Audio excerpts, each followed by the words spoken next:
দিয়ে এত বড় কাফের ছিলেন, নিজেকে খোদা দাবি করেছিলেন।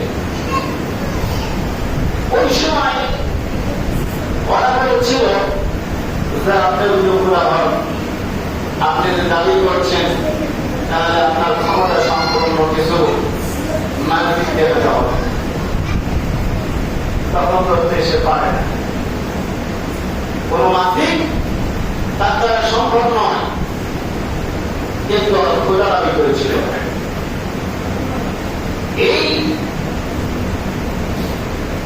নমরুদের যে হাতের ডান এবং বাম যে ওই রাজদরবারে যে সেবায় নিয়োজিত ছিলেন তিনি আজকেও নয়, তিনি হল আজব। এই হল ইব্রাহিম আলাইহিস সালামের পিতা। এই সময় স্বপ্নে দেখলে, আমরা তো অনেক স্বপ্ন দেখি, স্বপ্নে দেখি না, স্বপ্নে দেখি। সে স্বপ্ন দেখল এমন একটি স্বপ্ন, স্বপ্নদ্রষ্টা তিনি আর মনের মধ্যে রাখতে পারলেন না। তিনি তাদেরকে বলছেন যে এমন একটি স্বপ্ন আর এমন একটি স্বপ্ন আমার হৃদয় কেঁপে দিয়েছে যে আমি যখন ঘুমিয়েছিলাম মনে হচ্ছিল আমার এই রাজদরবার ভেঙে টুকরা টুকরা করছে গাছের মতন। আমি কোনোভাবে কোন শক্তি তার সাথে হয়ে উঠলাম না। এই সকলের ব্যাখ্যা আপনি তখন বললেন যে আপনি যেহেতু আমাকে বলেছেন যে জ্যোতিষী ছাড়া তো আমরা একটা বলতে পারি না, তার জ্যোতিষী কোন এদেরকে ডাকলে ওই সময় তো খুব প্রচলন ছিলেন জ্যোতিষী কোন এদেরকে ডেকে নিয়ে এসে তার বিবরণ শোনার জন্য। তখন ওই জ্যোতিষী বললেন যে আপনি যে স্বপ্ন দেখেছেন এটা হচ্ছে কোন সাধারণ স্বপ্ন নয়, এটাই বাস্তব। আপনার এই রাজপ্রাসাদ এমন একটি মহামানব এই পৃথিবীর জন্য আসবে, আপনার এই রাজপ্রাসাদ একটি টুকরা টুকরা করবে গাছের মতন করে। মাথায় স্লিপ করে গেল, তিনি বলা শুরু করলেন যে এই কর্মে এই এলাকা যত বড় ছোট বাচ্চা আছে তাদেরকে হত্যা করা হোক। আর এদেরকে রাজা হুকুম করবে, তখন আপনার হুকুম তো পালন করতেই হবে। ওই সৈন্য সমান্তরা ছিল, পুলিশ প্রশাসন ছিল, তখন কি করবেন যে ফুটে ফুটে দেখলেন পাঁচটা করে হত্যা করা শেষ। আর তখন বললেন যে গর্ভবতী কি আছে তাদেরকে হত্যা করা হোক, খুলে খুলে বের করা হোক। অসংখ্য মা বোনদেরকে সেই দিন হত্যা করেছিল এই নমরুদ।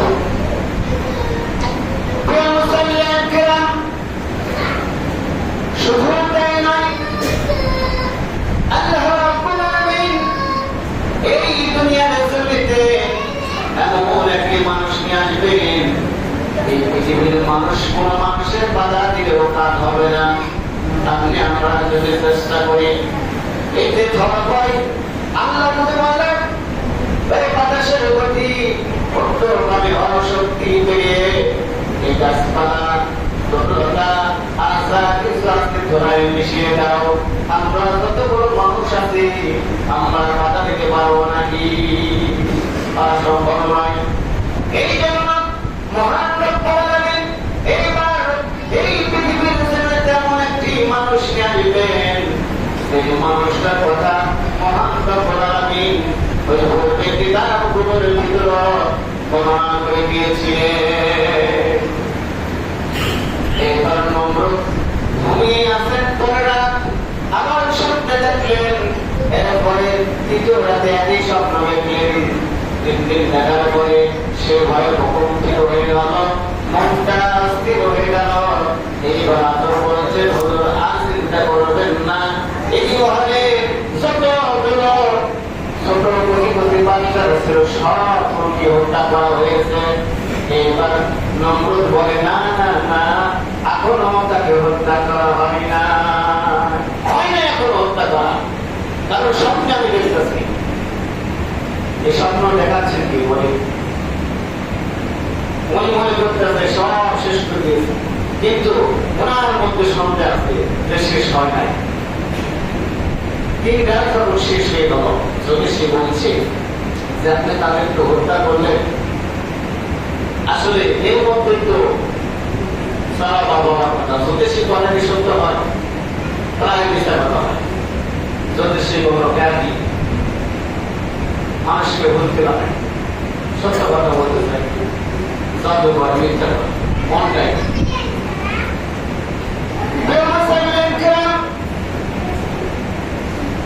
এইবার কি আপনার দাদার কেরামতি দেখেন, আদর সফর করছেন, আর ওই মহলে পাহারাদার যিনি ছিলেন তিনি বললেন, হুজুর আপনি কেন সফর করেন? বলেন এমন একটা আইন পাশ করে দিয়েছে, এমন একটা আইন পাশ করে দিয়েছে, এই আইনের কারণে আমি আইনের ভিতরে পড়ে গেছি, আইনের ভিতরে পড়ে গেছি। এবার আপনি আইন ভঙ্গ করে কি আইন? এরকম আইন করে দিয়েছিল স্ত্রীর সাথে স্বামী ওঠা বসা করতে পারবে না, একবার টোটাল বন্ধ করে দিয়েছিল। যে ছোট বাচ্চাদেরকে হত্যা করবো, গর্ভবতী হত্যা করবো, আবার কি করবেন আইন? আদৌ বলছে আমি তো আইনের সাথে সাথে স্বাক্ষর দিয়েছি, আমি তো ছিলাম, আবার আমি কেমন ভঙ্গ করি? আমার তো মন মানে না। এইবার কি করলেন দেখেন, এইবার নির্জন রেখে গভীর রজনীতে আল্লাহ রাব্বুল আলামিন এমন একটি কায়দা করলেন, যে কায়দাটা ওয়ামাকারু মাকারাল্লাহ আল্লাহু খায়রুল মাকির। আমরা যা কেমন দেখায়, মকর দেখায়, আল্লাহ তাআলা বলেন তোমরা যে মকর দেখাও তার থেকে আমি ডবল পাওয়ার মকর জানি, বলি সুবহানাল্লাহ। এইবার ঘুমায় গেলেন আর দান করে তার বুঝতে পেরেছে।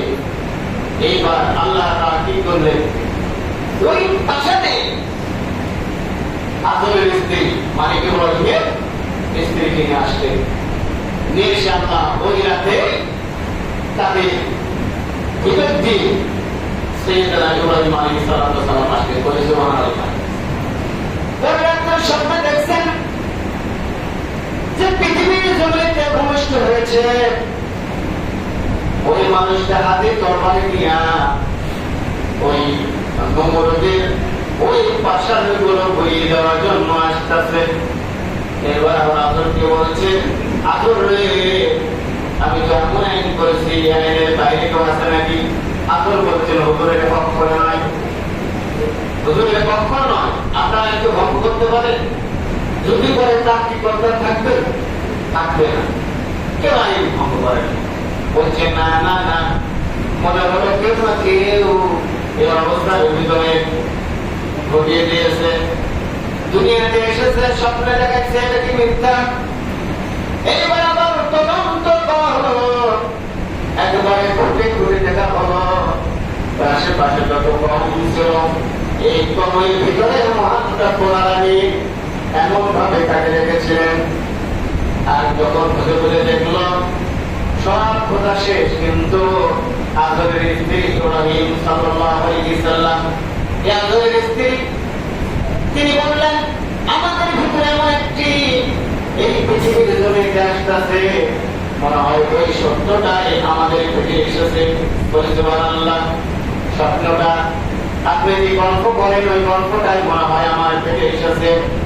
আমি যখন আপনার এর ভিতর দিয়ে কনসার হলো তখন আমি আকাশের দিকে দাঁড়াইলাম, আকাশের যতগুলো তারকা আছে সব তারকা মুখে হাসি দেওয়ার মতন করে আলো দিল, বলি সুবহানাল্লাহ। আকাশ থেকে কি যেন আমাদের হলো, আর এমনি করে এমন সুন্দর পরিবেশ আর বাতাস শেষের তুলনায় আমার শরীরটা এমন ভাবে চুরি গেল। এবার বলছেন যে এই সকল কথা বললে নমরুদ তোমাকেও রাখবে না, আমাকেও রাখবে না, চুপ করে থাকো, আর এগুলো করা যাবে না। তাকে নিয়ে গিয়ে এমন একটি জায়গা রাখলে সেখানে ইব্রাহিম আলাইহিস সালাম হয়ে গেলেন। হওয়ার পরে সেখানে আল্লাহ তাআলার তরফ থেকে সকল কিছু তার মানে যত্ন যেভাবে মারা করে এরকম ভাবে যত্ন নেওয়ার জন্য আল্লাহ তাআলা ফেরেশতা নিযুক্ত করে সুবহানাল্লাহ এবং দায়িত্ব নিয়ে নিলেন। তন্মধ্যে খোলা হচ্ছে, এগুলো তো ক্ষান্ত হয় জানলে তো শেষ করে দিবে, কিন্তু কি করবেন ওর ঘরকে আমার নানা তৈরি করছে। এইবার যখন হাদিস এসেছে এমন যে যখন 10 থেকে 12 বছর পূর্ণ হলো তখন তাকে ওই কথাগুলো আস্তে আস্তে তোমাদের সাথে কিভাবে বলবে, কিভাবে তার সন্তানের কথা তুলে ধরবে সাহস পাচ্ছিল না। এমন তো অবস্থায় নমরুদ তখন এমন একটা অবস্থায় ছিলেন, অবস্থার উপর গেলে বলতে তখন বললেন হুজুর একটা কাজ ভুলে গেছে, যে কাজের কারণে আমি দুঃখিত, আপনি যদি হুকুম দেন তাহলে একটা কাজের কথা আমি আপনাকে বলতে পারি। তখন বললেন কি বলবে তুমি বলো। তখন বললেন এমন এমন হয়ে গেছে, আমার সন্তান বড় হয়ে গেছে, কি সর্বনাশ করেছো তুমি, এই সন্তানই হবে আমার শত্রু, এই সন্তানই হবে বলেন না। আপনার যেহেতু এ মহলে কেউ নাই, সত্য হলো প্রেম বুদ্ধি হলো, জ্ঞান বুদ্ধি হলো, পরামর্শ দিতে পারে। এই যে যদি শিক্ষক আছেন তার সামনে যে কথা বলেন, তাকে নিয়ে আসো, আমার কাছে উত্তর লাগে তাহলে বলো, তাহলে একটা হতে